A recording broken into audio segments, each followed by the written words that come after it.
probably good if you've got older teenage kids, young adults who want to be able to jump off high platforms or use rope swings. Thrill seekers. If it's just to go swimming, I don't really think it's worth the money. It's not that big. And it costs $2,000. $2,000 is about 25 Australian dollars per person just to get in. Even on the river. Swimming there, I think, was better value for us as a family in terms of what we want to do. It was about the same price as Blue Lagoon for just the swimming bit, which would include the playground, the mini golf, the animal farm, which we didn't get to do. They do have some tyre things there that you can float down a little bit of a mini waterfall. We did the bridges, which cost about $60 Australian. It said you could go as many times as you wanted for 2 hours. The bridges were built to world-class Australian safety standards. However, they may have been built to those standards. I don't think they've been maintained to those standards. By the way, there were only 3 bridges in total. Yeah, only 3 bridges in total and 1 little zip line. I did it once. Cat Lil Sloth did it twice, and all of us were over it by then because it's just... You were over because you were scared, we were over because we were bored. Major Tom sailing ship. We had a really good bus driver who was very informative on the way there. The guy on the ship was very friendly, had a nice dog. Where we went snorkeling was actually quite nice. The first spot, better than the second spot, I think. Going to the island, like you go to a little island and have a little bit of a walk around. It was interesting. Their dog was cute and it was cool because we were on a boat. You could just like jump in and then bam, coral.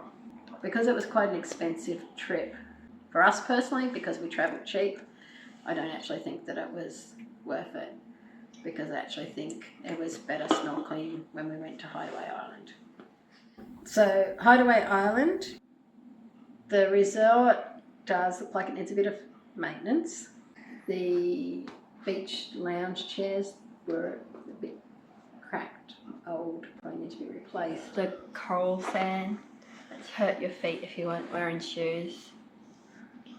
The accommodation was actually quite nice. The food was very, very limited and very expensive. The first day we went over to their bar, restaurant area. Then there's a sign beside it saying, sorry, no fish, no wraps, no eggs. That's over half of their menu items are made out of those things. So I looked at the menu and I went, actually, their steak is not a bad price. Like it's, you know, it's pretty comparable to Australian prices, considering everything else is so much more expensive than Australia. So I went, okay, maybe we'll get the steak. So I asked about the steak. Oh, sorry, we've also run out of that. Thankfully, by the next morning, they had got eggs, so they did have French toast available. But being able to walk out straight basically from your accommodation out into the water, at low tide, you've got to kind of like walk around some of the dead coral because some of it is like really shallow. But once you get out past the dead coral and you start swimming, there is live coral. So remember, you've got to get past the dead coral. I read reviews where people complained about all the coral's dead. Go past the dead coral. You'll get to the live coral. There's heaps and heaps of fish in both the dead coral and the live coral. Lots of different types, lots of different colours.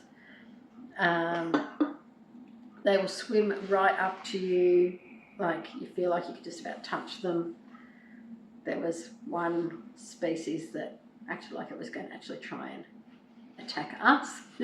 So I really like the snorkeling at Hideaway Island.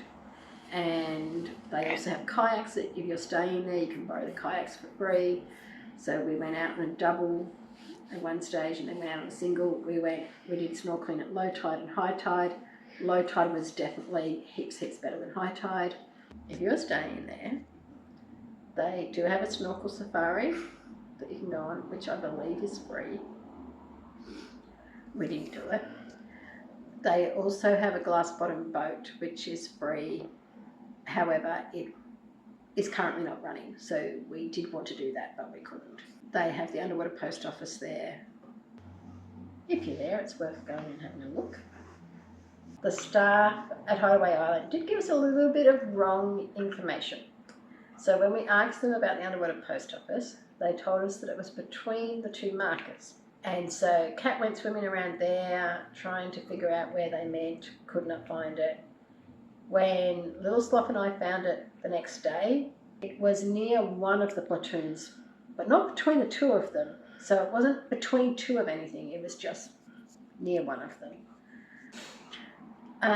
They also told us the wrong tide times because they told us that it would be low tide at 10 a.m. on our next morning after we'd stayed overnight. So we were looking forward to going snorkeling again at low tide before we left the island. But Kat then Googled and found out that low tide was actually 3 o'clock in the afternoon and high tide was at 8 a.m. and we had to leave by 12 noon. So our second snorkel was at about 11 a.m. and it was still not at its highest, but not low.